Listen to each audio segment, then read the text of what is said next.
इससे तो आपको समझ में आ गया होगा ऑनलाइन वालों को। तो जैसा कि ठीक है, अभी हमारे नवनियुक्त जितने निर्वाचित नहीं क्या ठीक है चयनित जितने स्टूडेंट हैं वो सभी आ रहे हैं और हमारी उनकी एक ऐसी बॉन्डिंग भी है जो यहाँ पर आज आपके साथ बनी हुई है। तो उनका एक सफ़र यहाँ पर जो है बहुत लंबा रहा। तो उस अनुभव को लेकर जो है मैं अपूर्वा को यहाँ पे बुलाना चाहूँगा। अपूर्वा आप आइए। आप 2022 HNLU की बैच की हैं और 2022 से लेकर आज 4 साल इन्होंने डेडिकेट होकर दिया। हर साल प्री मेंस इंटरव्यू मतलब ये चल रहा था इनका। बाकी मेरे ख्याल चौथा अटेम्प्ट था ना, थर्ड अटेम्प्ट में उन्होंने क्वालिफाई किया। और आजकल हम लोग तो सोचते हैं यार फर्स्ट अटेम्प्ट नहीं हुआ, चलो मूव ऑन करते हैं, ठीक है, लेट गो, चलो छोड़ देते हैं सब और कुछ सोचते हैं। वैसा नहीं करना है। हमेशा मैं ये कहता हूँ कि जब उचित समय आएगा, जब प्रॉपर टाइम आएगा तो उस टाइम में आपका अपने आप ठीक है बुलावा आ जाएगा। पर तब तक आपको लगे रहना है। 1 अटेम्प्ट होता है, 2 अटेम्प्ट होता है, 3। तो ये चीज़ें जो है हमको बना के रखनी है। तो इस एकेडमी की तरफ से मैं अपूर्वा को बहुत बहुत शुभकामनाएं देता हूँ कि उन्होंने हमारा जो है क्या है मान बढ़ाया, हमारे स्टार्स की संख्या बढ़ाई। ठीक है, जब स्टूडेंट पास होते हैं, सिलेक्ट होते हैं तो एक एकेडमी और टीचर का भी कंधा जो है ठीक है 56 मत बोलो यार, 65 इंच का हो जाता है। ठीक है, 65 इंच का हो जाता है। तो ये चीज़ें हो जाती हैं, अपने आप आती है, खुशियाँ जो है अपने आप मिलती है। तो इस एकेडमी की तरफ से मैं बहुत बहुत शुभकामनाएं देता हूँ अपूर्वा को। और जैसा कि हम लोग एक ठीक है टॉक रखते हैं, मतलब यहाँ पर एक एक्सपीरियंस शेयर करने के लिए, तो मैं अपूर्वा को कहूँगा कि आज अपना इन 3 से 4 साल का एक्सपीरियंस आपको शेयर करें एंड क्या करना है, क्या नहीं करना है, किन चीज़ों से बचना है, ये आपसे डिस्कस करें। आपके जो प्रश्न हैं उनका जवाब वो दे, ठीक है, क्योंकि ये मौका दोबारा नहीं मिलेगा आपको। और ये भी जैसे अभी हमारी बात हो रही थी, तो वहाँ से यहाँ तक का सफ़र जो है काफ़ी लंबा होता है। भले ये कुछ मीटर की दूरी है, पर इन्होंने एक बहुत अच्छा डायलॉग दिया, तो मैं चाहूँगा उस डायलॉग को भी ये अपने शब्दों से आपको सुनाए। तो अपूर्वा आपकी क्लास है आज, ठीक है। First of all thank you so much sir. आपके बिना ये जर्नी पॉसिबल नहीं होती। जैसा कि सर ने बोला कि मैं स्टार्टिंग से इस इंस्टीट्यूट से जुड़ी हुई हूँ और सर हमारे बैच में तो काफ़ी डांटते भी थे, वह खड़ी भी हुई हूँ, सर की डांट भी सुनी है, सर ने क्लास से बाहर भी निकाला है, एवरीथिंग सब चीज़ हुआ है। तो एक चीज़ मैंने यहाँ से जो सीखी है, सर बहुत अच्छा गाइडेंस देते हैं, बहुत मतलब स्ट्रिक्ट हैं, तो वो हमारी अच्छे भले के लिए स्ट्रिक्ट हैं। और फिर यही है, एक फ़ेथ रखना भी बहुत ज़रूरी है। जैसा कि सर ने अटेम्प्ट्स के बारे में बात की, मेरा 3rd अटेम्प्ट में क्वालिफाई हुआ। फर्स्ट अटेम्प्ट में मैंने प्रीलिम्स क्वालिफाई किया था, मींस मैं क्वालिफाई नहीं कर पाई थी। उसके बाद 2nd अटेम्प्ट में और बुरा हुआ, मैंने प्रीलिम्स भी क्वालिफाई नहीं कर पाई। बट 3rd अटेम्प्ट में मैंने प्रीलिम्स, मेंस और इंटरव्यू क्वालिफाई किया। तो वही है, एक डिसिप्लिन, बार बार गिर के उठना, आई थिंक वही चीज़ें मुझे यहाँ तक पहुँचाई है। और साथ ही सर का गाइडेंस का भी एक रिज़ल्ट है, ये सिर्फ मेरे ही मेहनत का रिज़ल्ट नहीं है, दोनों चीज़ें लगती हैं। और बाकी तो मेरे पास अब ज़्यादा वर्ड्स नहीं है। आप लोगों को कुछ बोलना है तो, कुछ पूछना है तो, बाकी और क्या बोलूं सर, ये लगता है। हाँ सर, थैंक यू रिमाइंड कराने के लिए। सर ने वही बोल रहे थे कि कुछ मीटर का डिस्टेंस होता है, तो सर को मैंने बोला यस सर, वो कुछ मीटर का डिस्टेंस रहता है। जब हम उस जर्नी पे रहते हैं तो वो लंबा लगता है, आज यहाँ पहुँचने के बाद वो काफ़ी ऐसा ही सा लग रहा है, छोटा लगता है। तो इट्स वर्थ इट, यहाँ तक पहुँचने तक वो भले कुछ मीटर की दूरी है, लंबी चलती है, बार बार गिर के उठना भी पड़ता है, बट यहाँ पहुँचने के बाद लगता है यार कुछ नहीं था, थोड़ा सा ही डिस्टेंस था, और it's totally worth it to be here. And फिर से मैं नितिन सर को बहुत बड़ा थैंक यू बोलना चाहती हूँ। उनके गाइडेंस के बिना मेरी जर्नी कंप्लीट नहीं हो सकती थी, ना ही सक्सेसफुल हो सकती थी। तो थैंक यू नितिन सर। और यही है। हाँ, आवर्स तो वही 8 घंटा मिनिमम बाकी ऐसा नहीं, मैं ये नहीं बोलूँगी कि मैं रोज़ पढ़ती थी। वो बोलते हैं कि हर 7 दिन हफ्ते के तो एक जैसे नहीं होते, बट यही थी मेरी कोशिश रहती थी, अगर एक दिन मैं सो जाता था तो नेक्स्ट डे मैं उसका डबल करती थी, क्योंकि बीच में ब्रेक भी चाहिए रहता है आपको किसी किसी दिन लगता है कि यार आप बुक नहीं छू पाएंगे, बट कंपनसेट करना भी ज़रूरी है। अगर आप एक दिन दे रहे हो अपने ब्रेक को दे रहे हो तो next day I think you should compensate. बाकी और कुछ हाँ, छत्तीसगढ़ के लिए मैंने यहीं से क्लासेस ली थी। सर के क्लासेस यहाँ पे प्रशांत सर, दीपक सर की क्लासेस सफिशिएंट रहती है। वो अच्छे से प्रिपेयर करते हैं और टेस्ट तो बहुत इंपॉर्टेंट है यहाँ के। मैं टेस्ट कभी भी नहीं छोड़ती थी, ये चीज़ थी, भले मैं पढ़ी हूँ या ना पढ़ी हूँ, मैं टेस्ट ज़रूर देती थी और टेस्ट बहुत हेल्पफुल रहे हैं मेरे थ्रू आउट पूरी जर्नी के लिए। और कुछ आप लोगों को बाकी यही है कि जैसे सर ने भी बोला, वही है, गिर के उठना यही एक जर्नी है। डिसिप्लिन भी वही होता है, ऐसा नहीं होता डिसिप्लिन कंटिन्यू वैसे ही चलता है। वापस उस साइकिल को ब्रेक करके डिसिप्लिन में आना, that is I think for me that is discipline. कभी कभी लगता था, अब एक ही चीज़ इतने साल से पढ़ते पढ़ते लगता ही है, तो बट यही होता है कि वापस नहीं, आपको फोकस रहना है, एक गोल है यहाँ तक पहुँचने के लिए, वो चीज़ एक सपना देखना, तो उसको फोकस अपना रहना चाहिए, फोकस से कभी नहीं हटना चाहिए। तो यहाँ मेंस के लिए मेरा जो फर्स्ट मेंस था, मैंने उसमें तैयारी तो कर ली थी, बट ये हो गया था कि मैं पेपर कंप्लीट नहीं कर पाई थी। तो जब मैं सेकंड टाइम, जो मेरा थर्ड अटैम्प्ट है, जब मैं सेकंड मेंस लिखना, तो मेरा एक ही गोल था कि मुझे पेपर कंप्लीट करना है। और वो फर्स्ट टाइम इशू होता है, मीन्स समझने में बहुत इशू होता है। तो अगर आप प्रीलिम्स की तैयारी कर रहे हो तो आई थिंक थोड़ा बहुत आपको मेंस का आइडिया लेके चलना पड़ेगा। एंड वही, क्योंकि अगर फिर आप प्रीलिम्स करते हो तो फिर वक्त कम हो जाता है मेंस के लिए, तो स्पीड में वर्क करना, ये सब के लिए टाइमिंग कम हो जाती है। तो फर्स्ट मेरे से जो गलती हुई थी, मेरा पेपर कंप्लीट नहीं हो पाया था।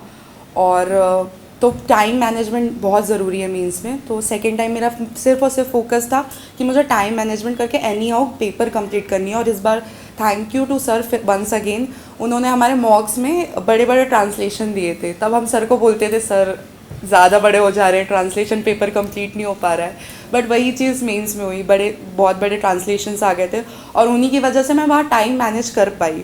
क्योंकि मुझे टेस्ट में वो बड़े बड़े ट्रांसलेशन जब मुझसे मैनेज नहीं हो पाए, तो वो फिक्स हुआ कि यार अब मैं इसमें कर लूँगी टाइम मैनेज। तो टाइम मैनेजमेंट मेंस में बहुत ज़रूरी है। बाकी और प्रीलिम्स में आप टेस्ट और एवरीथिंग बहुत ज़रूरी है, पता चलते रहता है आपका हो कहाँ। तो और किसी को कुछ भाई एक आइडिया मीन्स का पहले ऑलरेडी होना चाहिए, मुझे ये लगता है। क्योंकि जब उसके बाद अगर वक्त कम है ना, तो बहुत घबराहट होती है। फर्स्ट टाइम मुझे बहुत घबराहट हुई, यार जजमेंट कैसे क्या होता है। तो तब तक उस समय तक मैं सिर्फ वही चीज़ें पे वर्क कर पाई कि जजमेंट्स ऐसे लिखते हैं, मैं अपनी स्पीड पे वर्क नहीं कर पाई थी। तो आई थिंक एक बार एक आइडिया हो जाता है तो आप दोनों साथ में वर्क कर सकते हो। जितना मुझे समझने में टाइम लगा जजमेंट राइटिंग होती क्या है, ट्रांसलेशन में देने का टाइम लगा, तो इधर एक पार्ट तो आप पहले से प्रिपेयर करो, इधर ट्रांसलेशन या जजमेंट राइटिंग, ताकि आप जब मेंस के लिए आओ तो एक चीज़ हल्का हो कि इसके में ज़्यादा भी वर्क नहीं करना है, थोड़ा थोड़ा करना है, क्योंकि ऑलरेडी पहले से हो चुका है। बट यस, इंटरव्यू इस बार तो सब दिन अलग अलग चला है पैटर्न, कि ऐसा नहीं किसी एक दिन एक पैटर्न फॉलो किया है। आई थिंक जितने मेरे बाकी लोगों से बात भी हुई थी, तो सब ने मतलब बोला कि बहुत अलग अलग एक्ट से पूछ रहे हैं। फिर मुझे भी मेरे टाइम पे लगा, मैंने भी काफ़ी डिफरेंट एक्ट्स पढ़ रखे थे, बट मेरे में वो करंट अफेयर्स में ज़्यादा थे और मेन योजनाएं पूछे छत्तीसगढ़ की, तो वो थोड़े बहुत इजी क्वेश्चन भी पूछे, योजनाएं एंड ऑल। हाँ, ट्रांसलेशन प्रैक्टिस करने के लिए बहुत वक्त चाहिए रहता है, क्योंकि उसके लिए आपने स्टार्ट कैसे किया? स्टार्ट वही है कि बस क्वेश्चन है, बनाते जाओ। ट्रांसलेशन का ये है।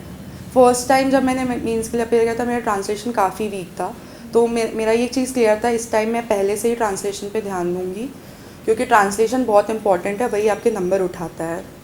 तो आई थिंक ट्रांसलेशन बहुत इंपॉर्टेंट है, तो आप लोग एटलीस्ट ट्रांसलेशन में पहले से वर्क कर सकते हैं।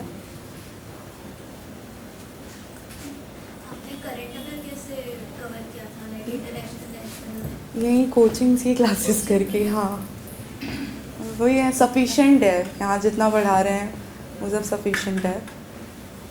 इंटरव्यू के क्लासेस के टाइम पे भी हमें बहुत सारे करंट अफेयर्स दे दिए गए थे, तो मैंने उसी में लिमिट करके अपना इंटरव्यू का प्रिपरेशन किया था। और इंटरव्यू इज़ मोर अबाउट, वो आपका हाव भाव ज़्यादा देखते हैं मुझे लगता है, क्वेश्चन को आप कैसे हैंडल कर रहे हैं। जैसे अभी 3 ईयर वाला रूल कंपल्सरी हो गया है, तो अगर आपके टाइम पे ऐसा हो जाता तो आप कैसे मैनेज करते रहेंगे? मैं करती, क्योंकि अल्टीमेटली मेरा गोल ये था, चाहे कितना भी टाइम लगता मैं करती। मतलब उस टाइम पे भी मेरे को ये चीज़ क्लियर थी कि अगर 3 ईयर वाला भी हो जाए तो मैं मैनेज करके करूँगी करके। नो आइडिया, ये तो नहीं बता सकती। 3 साल का जो प्रैक्टिस आ गया है, तो एक स्टूडेंट को प्री मेंस का तैयारी करने के लिए कितने पहले से तैयारी करना चालू कर देना चाहिए? अब वो 3 साल का अपना प्रैक्टिस, मतलब तैयारी का ही टाइम समझ लो, उसके साथ साथ करते करते। फाइनल ईयर से हाँ। मतलब रेडी हो जाना चाहिए तैयारी हाँ, करने के लिए। ऐसा नहीं, तैयारी का कोई एक स्टैंडर्ड टाइम होता है, बस आपका एक एनर्जी होता है, वही तैयारी कराता है। मैम, और आप उसके लिए कैसे करते थे? इसके ट्रांसलेशन में कितना टाइम देते थे? मतलब जो मेन पेपर रहता है उसकी तैयारी? रोज़ मेरा डेली का मेरा ये था कि मुझे 2 ट्रांसलेशन हिंदी टू इंग्लिश करने हैं, 2 ट्रांसलेशन बहुत पहले से जब से कर रही थी, और 2 ट्रांसलेशन इंग्लिश टू हिंदी। और वही है कि वो वापस वो कैप्स को भी देखना, क्योंकि हम फेमिलियर नहीं होते उन वर्ड्स से, तो वो क्लिक भी नहीं करते हैं, और एंड मोमेंट में प्रेशर वाले टाइम पे तो बिल्कुल नहीं करते हैं क्लिक। तो जितने आप वर्ड से फेमिलियर होंगे उतना ज़्यादा ट्रांसलेशन ईजी होता है, तो ट्रांसलेशन को जितना टाइम देना उतना टाइम देना चाहिए, आई थिंक। यार डायरेक्ट उठा लो, उसी से कर लो। मीन्स के लिए भी मेरी बुक का क्या नाम लूँ, जो बुक तो मैंने भी पढ़ी है, बट एट द एंड वो आपको प्रैक्टिस के साथ ही आती है। आप रेफरेंस लेने के लिए देख सकते हैं बुक, बट बुक तो सभी देख रहे हैं, कुछ तो अलग करना पड़ेगा, वर्क करना पड़ेगा जजमेंट राइटिंग पे। तो जजमेंट राइटिंग में मार्शलिंग में कैसे करते थे? मतलब सबसे हार्ड पार्ट वही लगता है। हाँ, मुझे लगता है जैसे नितिन सर बोलते हैं ना, वो आर्ट है। मैं भी सर के पास जाती थी, मुझे समझ में नहीं आता, तो सर ने यही बोला था, वो आर्ट है, विद प्रैक्टिस आती है। तो आई थिंक नितिन सर बहुत अच्छे से गाइड करते हैं, उनकी बातों को सुनिए और उसे अप्लाई करिए, ये बोलना चाहूँगी। क्वेश्चन तो मतलब बुक्स में होती है, सर तो डेली होमवर्क देते थे, 2-2 जजमेंट, सर तो 100 बार फॉर्मेट लिखवाते हैं, तो फिर वो तो चांस नहीं है। और मैम, आप इंटरव्यू में कौन सी क्लियर में बोले, मतलब कि फुल ऑन इंग्लिश? मेरा एक चीज़ क्लियर था कि अगर वो इंग्लिश में क्वेश्चन करेंगे तो मैं इंग्लिश में आंसर दूंगी, और वो हिंदी में पूछेंगे तो मैं हिंदी में। तो उन्होंने मुझसे थ्रू आउट हिंदी में बात की, तो मैं हिंदी पे ही आंसर दे रही थी। उन्होंने एक भी क्वेश्चन इंग्लिश में प्रॉपरली नहीं पूछा। और जैसे क्वेश्चन आपको बताया ना कि व्हाट इज योर मोटो, हाँ। तो उसके लिए आप क्या हिंदी में पूरा बोलेंगे, कैसे करेंगे? नहीं, मतलब मैंने इंग्लिश के टर्म्स यूज़ किए, बट फ्रेमिंग हिंदी में थी। मतलब दोनों का मिक्सअप? हाँ, दोनों का मिक्सअप, क्योंकि वो वैसे ही बात कर रहे थे कि चलिए बताइए सुओ मोटो क्या होता है, तो मैं उसी लैंग्वेज में मैं फ्रेम करते हुए आंसर दिया मैंने। हाँ, तो उसमें बहुत दिक्कत तो नहीं आता कि आपको पूरा एक ही लैंग्वेज में कंटिन्यू नहीं, मुझे तो नहीं लगता। मतलब पैनल भी जितना हम सोचते हैं ना, डरते हैं पैनल से, आई थिंक वो भी आराम से ही रहती है। अनटिल उन्हें लगता है कि फिर वो मेरे साथ ऐसे ग्रिलिंग मोड पे तो नहीं गई पैनल, तो ठीक ही थी। और मैम, एक और था कि जैसे कि आप एकदम शांत थे इंटरव्यू के टाइम में, या थोड़ा सा एक था कि नहीं। इंटरेक्टिव था? मैं बहुत नॉर्मली थी, मतलब आराम से ही आंसर कर रही थी, और जो चीज़ मुझे नहीं आता था सॉरी बोल के मैं आगे बढ़ रही थी। और एक दो क्वेश्चन में ऐसा हुआ, मैंने ज़्यादा टाइम ले लिया रिकॉल करने के लिए, तो वो खुद ही शिफ्ट हो जाते हैं। तो इट्स बेटर आप सॉरी बोल दो, own it up, you know, like if you don't know, own it up, that's the confidence. I don't know sir, that's okay. मुझे यही लगता है कि वो ज़रूरी है। अब वहाँ पे एक्टिंग नहीं कर सकते, आता है क्योंकि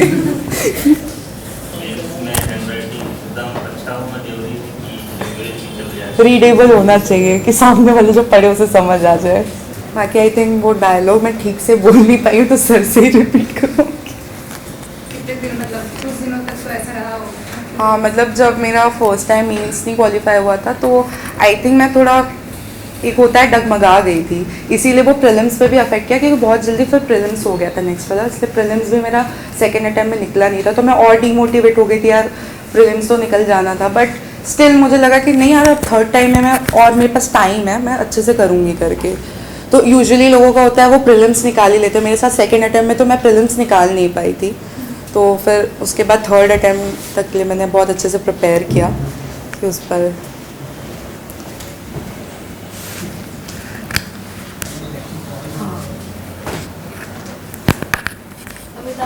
कांग्रेचुलेशंस एक अलग ही माहौल होगा। हाँ वो भी अच्छा लगता होगा। हाँ पहले तो मुझे अभी टाइम लग रहा है बिलीव ऑन करने में बार बार। Congratulations. Thank you so much. तो वो डायलॉग जो है फिर से हम लोग रिपीट करते हैं, ठीक है। तो अपूर्वा, वहाँ से यहाँ तक आने में आपने क्या महसूस किया? वहाँ से यहाँ तक आने में जर्नी लंबी लगी लेकिन पहुँच के छोटा लगा रास्ता। बहुत बढ़िया। तो कितना बढ़िया है कि वहाँ से आने तक जो है हमको एक लंबी जर्नी, एक लंबा समय तय करने पड़ा, पर अब जब यहाँ पहुँच गए हैं तो ऐसा लग रहा है पीछे देखने के बाद यार ये तो बहुत छोटा है। होता है ना, मैं जो बोलता हूँ एक बार आप चढ़ गए माउंट एवरेस्ट, उसके बाद अच्छा ये अभी तो ऐसा, तो ये है। पर पहाड़ चढ़ते तक जहाँ आप चढ़ रहे हैं वहाँ तक आपको तकलीफें तो रहेंगी, तो ये है। तो चलिए, सम्मान की जो हमारी कड़ी है उस कड़ी को हम आगे बढ़ाते हैं। और जैसा कि यहाँ जितने देखिए कैंडिडेट आते हैं, सबसे अच्छी बात ये होती है कि उनको कहीं ना कहीं आपके साथ एक बोलना चाहिए फ्री टॉक और हैंडसम टॉक करने का मौका मिलता है। जैसे मैंने अपूर्वा से भी पूछा था कि जब आप यहाँ थे तो कई लोगों का सुना, बोला हाँ सर मैंने सुना और हम लोगों ने भी जो है इस चीज़ को, ठीक है, मोटिवेशन के रूप में लिया, ठीक है।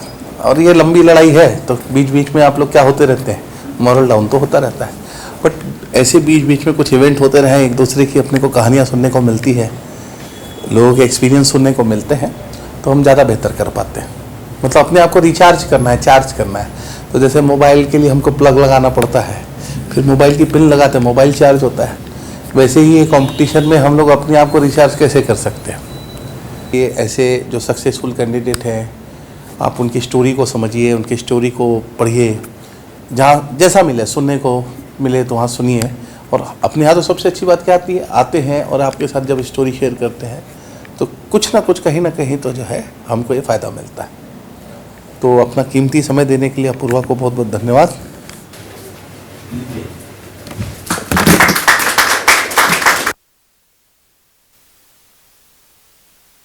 तो एक बार जो है मैं अपूर्वा को फिर से शुभकामनाएं देता हूँ, और जब ये न्यायाधीश के रूप में बैठे तो उस समय फिर जो है एक बार फिर चाणक्य का नाम रोशन करें। और एक छोटी सी कहानी बताता हूँ क्योंकि ये बात निकली है। तो परसों मैं एक स्टूडेंट से बात कर रहा था, उसका कॉल आया, बोले क्या सर आप जो है सिविल जज का प्रचार कर रहे हो, मतलब तो एडीपीओ वालों को डालो, एडीपीओ की वैकेंसी आ रही है।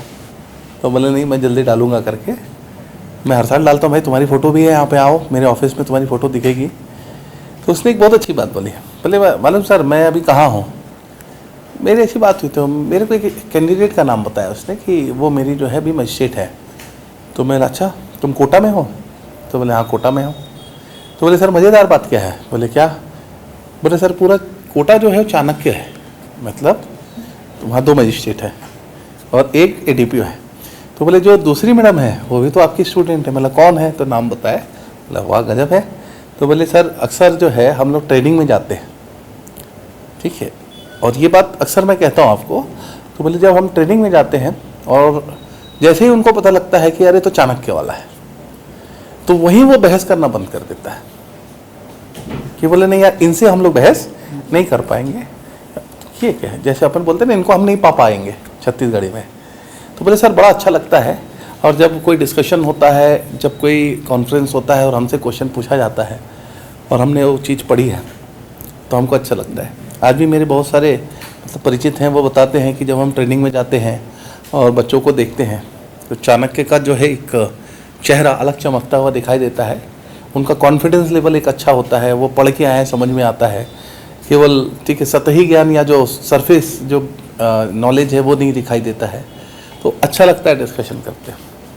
तो जब ये न्याय पथ में जाएंगे, डेस्क में बैठेंगे, उसके बाद जब इनके डिसीजन होंगे, और मैं तो चाहता हूँ कि हमारे यहाँ के स्टूडेंट के डिसीजन सुप्रीम कोर्ट तक जाए, और सुप्रीम कोर्ट तक जाने के बाद उस डिसीजन को हम कभी भविष्य में पढ़ें केस लॉ के रूप में। तो मेरे ख्याल से उससे बड़ा सक्सेस क्या होगा।